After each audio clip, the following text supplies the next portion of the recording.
Hello বাচ্চো, welcome to biohack NEET প্রস্তুতির জন্য বাংলা ইউটিউব চ্যানেল। ইউটিউব জুড়ে এখন একটাই খবর, নিটের রেজাল্ট কবে আসবে। কালকে আমি তোমাদের ভিডিও করে বলেছিলাম যে নিটের রেজাল্ট হয়তো ডিলে হতে পারে। সিকার, রাজস্থান এবং বিভিন্ন জায়গায় যে কোশ্চেন পেপারের যে প্রবলেম, প্রিন্টিং মিস্টেক বলো বা কোশ্চেনের সিকোয়েন্সে যে প্রবলেম বলো, সেগুলো রয়েছে। যথারীতি কেসও উঠেছে এবং এনটিএ নিজে স্বীকার করেছে যে এটা সাব জুডিস আছে, এটা সম্বন্ধে এনটিএ কোনো কথা বলবে না। তো এই রিপোর্টটা করার পর রাতের দিকে আবার আমি আরেকটা খবর পেয়েছিলাম, যে সোর্সটা দিয়েছিল সেও অথেন্টিক পার্সন, যে রেজাল্ট নাকি শনিবার দিন বেরোনোর কথা। এখনো পর্যন্ত এনটিএ ফাইনাল অ্যান্সার কি জারি করেনি। তোমরা জানো যে অ্যান্সার কিটা এনটিএ জারি করেছে, এটা প্রভিশনাল অ্যান্সার কি। এরপর বহু সংখ্যক স্টুডেন্ট চ্যালেঞ্জ করেছে, চ্যালেঞ্জে কিছু নাম্বার বাড়তেও পারে। তো এনটিএ সেই চ্যালেঞ্জ অ্যাকসেপ্ট করলো কিনা, সেই চ্যালেঞ্জ অ্যাকসেপ্ট করে এনটিএ কিছু নাম্বার গ্রেস দিল কিনা, সেইটা নিয়ে যে ফাইনাল অ্যান্সার কি সেটা কিন্তু এখনো বেরোয়নি। যথারীতি আমরা বিগত ইয়ার্সগুলোয় দেখেছি ফাইনাল অ্যান্সার কি বেরোনোর 1 থেকে 2 দিনের মধ্যে রেজাল্ট কিন্তু বেরোতে পারে। আজকে 12 তারিখ, 13 তারিখে যদি ফাইনাল অ্যান্সার কি বেরোয়, তাও 15 তারিখে রেজাল্ট বেরোনোর সম্ভাবনা রয়েছে।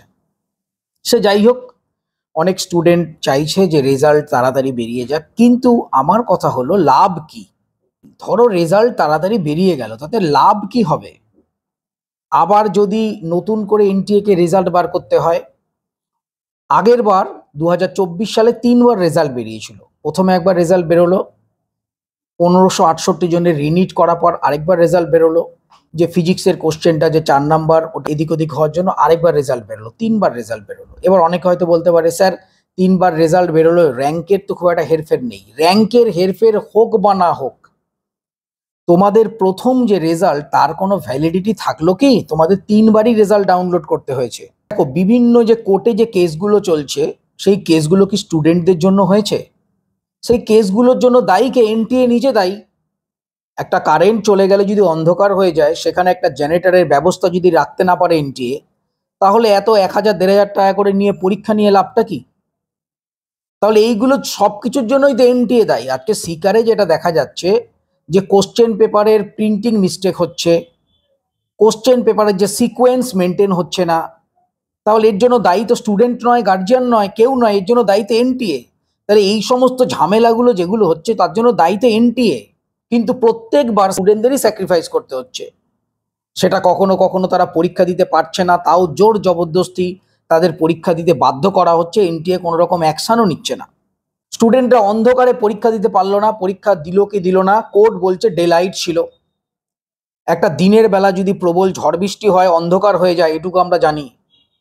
দিনের বেলা বলছে ডে লাইট ছিল, বলার কিছু নেই। সে মধ্যপ্রদেশ মাদ্রাজ হাইকোর্ট রেজাল্টের উপর স্টে দেয়নি, সিকারে যে কেস চলছে সেখানেও রেজাল্টের উপর স্টে নেই। আমি বারবার বলছি, কোর্টের তরফ থেকে রেজাল্টের স্টে কোথাও নেই। সুতরাং রেজাল্ট এনটিএ বার করতেই পারে, তাতে এনটিএর কোনো বাধা নেই। কিন্তু রেজাল্ট বার করে লাভটা কি? স্টুডেন্টের তো আবার রেজাল্ট ডাউনলোড করতে হবে। সে যেখানে পাওয়ার কাট ইস্যু ছিল সেটা মাইনর ইস্যু হিসাবে আমি ছেড়েও দিলাম, কিন্তু শিখারে যেটা হয়েছে, সিরিয়াল নাম্বার ভুল রয়েছে, মিস প্রিন্টিং রয়েছে, কোশ্চেনের সেটে গন্ডগোল রয়েছে, তো এগুলো তো মেজর ইস্যু।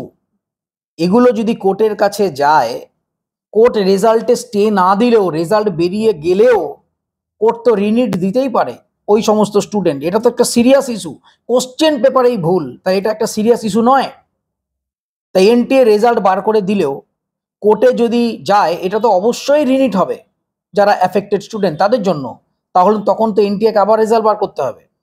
তো এনটিএর মধ্যেও কিন্তু এইগুলো আলোচনা চলছে।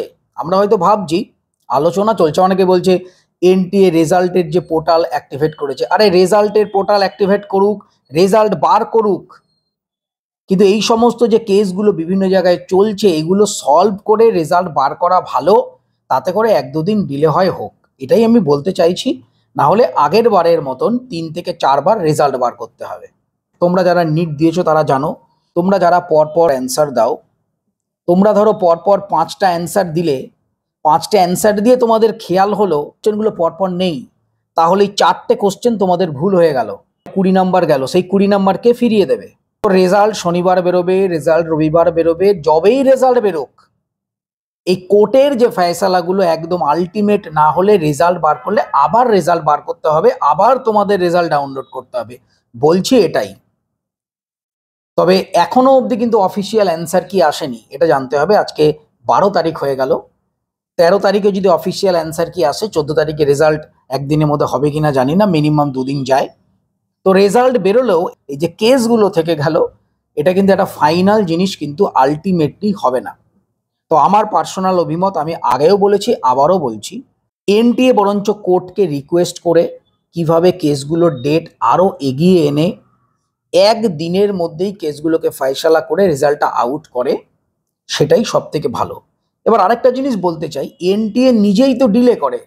আমরা বিভিন্ন কোর্টে দেখেছি হিয়ারিংয়ের সময় এনটিএর যে আইনজীবীরা থাকে তারা কোনো ডকুমেন্টসই নিয়ে আসে না, তারা নিজেরাই বলে যে এটা পরের দিন দেবো, এটা পরের দিন দেবো। তো ডিলেগুলো এনটিএর তরফ থেকেই হয়, স্টুডেন্টদের যে আইনজীবী তাদের তরফ থেকে ডিলে হয় না, এনটিএই নিজেই ডিলে করে এবং পরে বলে যে কোর্টে ডিলে হচ্ছে। তো যাই হোক, আমার বলার যেটা উদ্দেশ্য, লেটেস্ট খবর অনুযায়ী শনিবার রেজাল্ট বেরোনোর একটা সম্ভাবনা তৈরি হয়েছে। অথেন্টিক রিপোর্টারই সেটা বলেছে টুইটার হ্যান্ডেলে। রেজাল্ট বেরোলেই এটাই যে ফাইনাল রেজাল্ট হবে, এটার উপর ভিত্তি করেই যে কাউন্সেলিং হবে তারও কিন্তু কোনো মানে নেই। কারণ এখনো 75 জন যে স্টুডেন্ট বাকি রয়েছে মধ্যপ্রদেশ হাইকোর্টের নির্দেশ অনুযায়ী, তাদের যদি কোর্ট নতুন করে রিনিটের নির্দেশ দেয় তাহলে আবার নতুন করে রেজাল্ট আসবে। এনটিএ যদি বলে না এদের রিনিট নেব না, এদের গ্রেস মার্কিং দিচ্ছি, গ্রেস মার্কিংয়ের কোনো প্রপার নিয়ম নেই নিটের ক্ষেত্রে, তাহলে সারা ভারতবর্ষ থেকে আবার কেস হবে। সুতরাং এই যে 75 জন স্টুডেন্ট, এই যে ব্যাপারটা রয়ে গেল, প্লাস শিকারের এই যে কোশ্চেন পেপারের প্রবলেম, এই ব্যাপারটা রয়ে গেল, রেজাল্ট বেরিয়ে গেলেও এই ব্যাপারগুলো কিন্তু পরবর্তীকালে মাথাচাড়া দেবে, আবার এনটিএকে রেজাল্ট বের করতে হবে, তোমরা মিলিয়ে নিও। তো যাই হোক, দেখা যাক শনিবার রেজাল্ট আসে কিনা, আমার ধারণা আসবে না। তো সবাই খুব ভালো থেকো, মন দিয়ে পড়াশোনা করো, নিট 2026 কিন্তু ক্লিয়ার করতেই হবে।